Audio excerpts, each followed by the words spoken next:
Hello, I'm Scott Flowers with Cloud Ninjas, and today we're here to talk about Dell PowerEdge R820 server memory upgrade kits and how to properly load the system.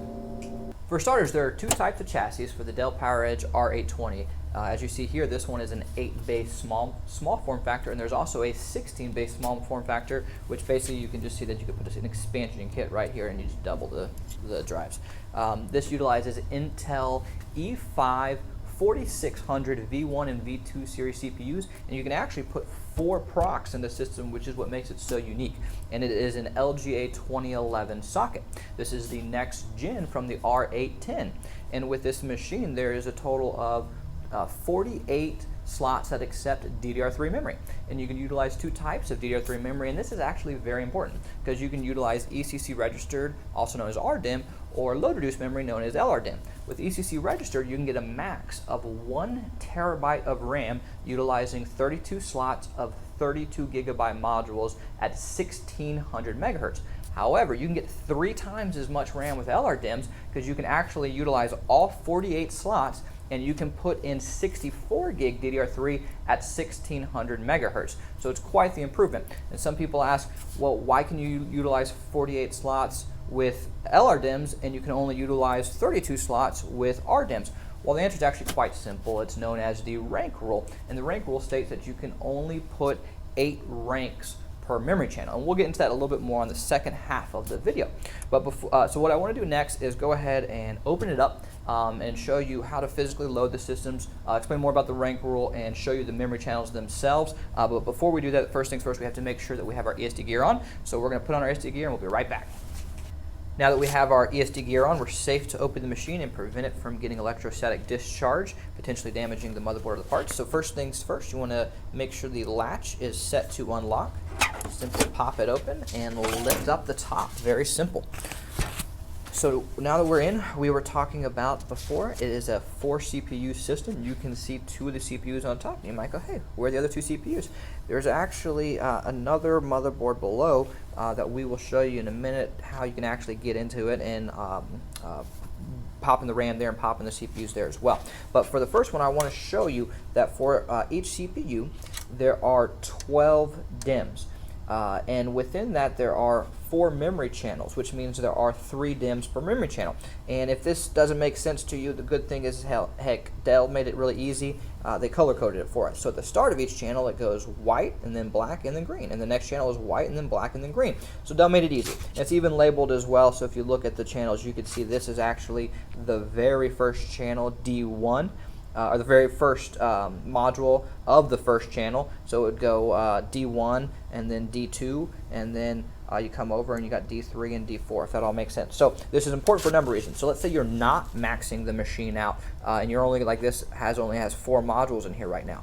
The best way to properly load this, as opposed to just say using the first 4, just random 4, that can throw some errors. You want to have a nice balance of the modules through each channel. So the best thing to do is utilize the white slot and put in 4 modules that are all in the white slots. And if you wanted to upgrade, we recommend keeping it in sets of 4 and then filling up all the black slots. And then if you want to max out the whole CPU, then fill up the green slot, right? And that's the best way to do it. But you can't necessarily always do that when it comes to ECC registered memory, and that's where the rank rule comes into play, as we talked about.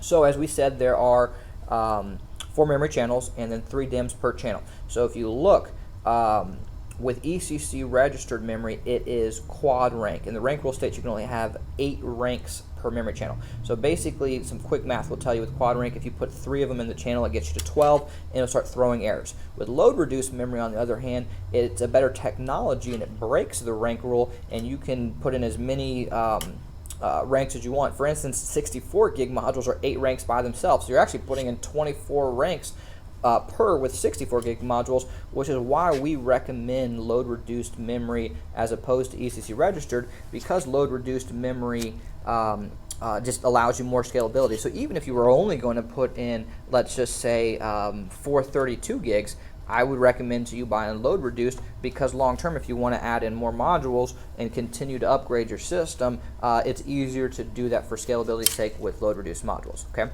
so let me show you how to actually get to the second motherboard below. So the first thing you need to do is actually pop open the fans here and take it out, and they'll just come straight up. That one was stuck for some reason. And then you're just going to simply lift this up. Okay, and you'll notice it comes straight up, and you want to be careful with it. So I'm going to set it over here on the ESD mat that we have to keep it safe. And you'll see that, hey, we're actually now into the main motherboard, and now you can actually load everything and you get your hands into everything. Okay, so we're going to go ahead and physically load this up for you, but I did want to note right now we currently have some blanks inside. I do recommend them. They're a cheap part, but what they do is they help protect the motherboard from getting damaged. Again, we talk about ESD and how important that is. If you damage one of these DIMM slots and you want to upgrade it later, the next thing you know, you have to buy a whole new motherboard, and that is as expensive as basically just replacing the whole machine. So it becomes a pain in the butt, and it's hard to get in there and actually replace the motherboard itself. So little things like this can be added protection for pennies on the dollar. So anyhow, let's go ahead and go in, and I'm going to take these out and then physically load the modules in and show you how easy it is to do. So I'm going to go ahead and just start popping them out.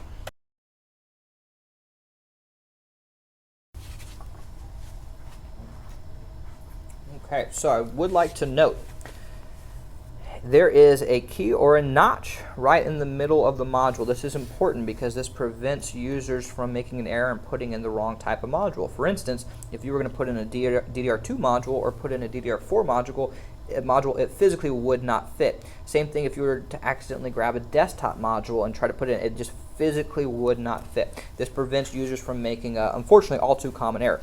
It also is important to note because if you look at the actual DIMM slot itself, there is a plastic piece that sticks up for the notch and to keep it help keep it seated.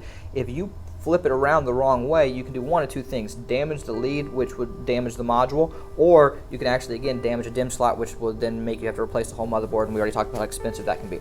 Alright, so I'm going to load these up and show you how simple it is. So the first things that I like to do is make sure all the tabs are already popped open, and then I like to get everything lined up and then just start putting them in.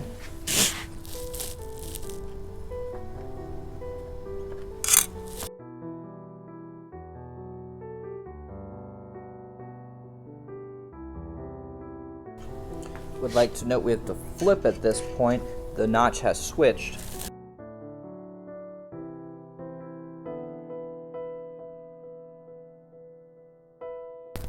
Alright, you see how easy that was to load everything up. So now that we've loaded it up, I'm going to go ahead and show you how to put everything back together. We're actually going to finish filling this up completely for our customer here after the video is over.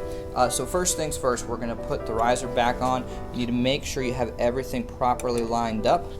This part can be a little bit tricky, but it's really not too hard.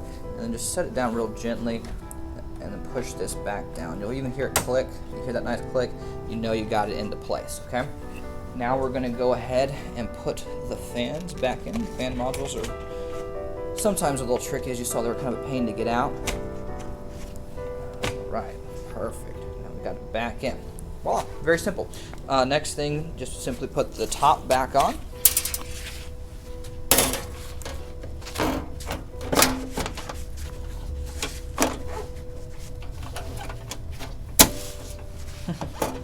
Every once in a while this will happen, and you gotta kind of push the top. There you go. All right, well, perfect. Well, thank you for stopping by to learn a little bit more about the Dell R820 server as a whole. If you have any questions or you need some RAM upgrades yourself, please give us a call or email us at sales@cloudninjas.com. That's sales@cloudninjas.com. Thanks and have a good one.